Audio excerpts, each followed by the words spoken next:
PAS gagal menguruskan konflik dalaman mereka di Perlis. Ahli Dewan Undangan Negeri Adun Sangnang Muhammad Shukri Ramli mengesahkan telah meletakkan jawatan sebagai Menteri Besar Perlis secara sukarela. Nampak? Yang ruginya siapa? Rakyat. Sebab tindakan 8 orang adun dekat Perlis itu gambaran jelas bahawa rakyat menolak Menteri Besar Perlis. Apa buktinya? 3 perkara ini dah berlaku. Yang pertama, ahli PAS turunkan YB Shukri ini daripada menjadi Ketua PAS Kawasan. Betul? Yang kedua, ahli PAS tak pilih YB Shukri ini sebagai AJK PAS Pusat. Nampak? Yang ketiga, YB Shukri ini diturunkan daripada menjadi Pesuruh Jaya PAS Perlis.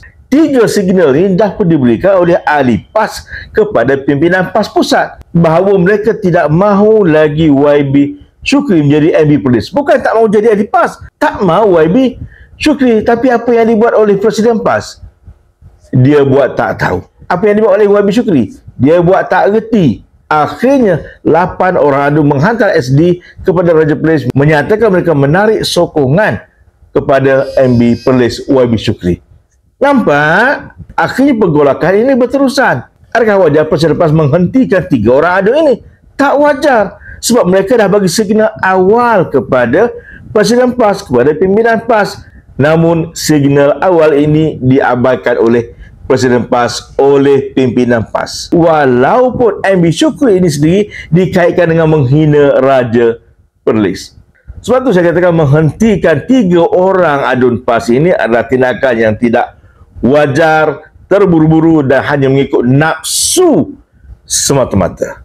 Yang paling kelakar sekali tuan-tuan dan puan-puan yang dirahmati Allah Subhanahu wa taala, akhirnya MB Perlis YB Shukri ini meletakkan jawatan. Bayangkan, inilah yang dituntut oleh 8 orang adun ini, agar YB Shukri ini letak jawatan, agar YB Shukri ini menarik diri. Tapi tidak dikendalikan dengan baik oleh Presiden PAS. Gagal Presiden PAS handle konflik dalaman PAS.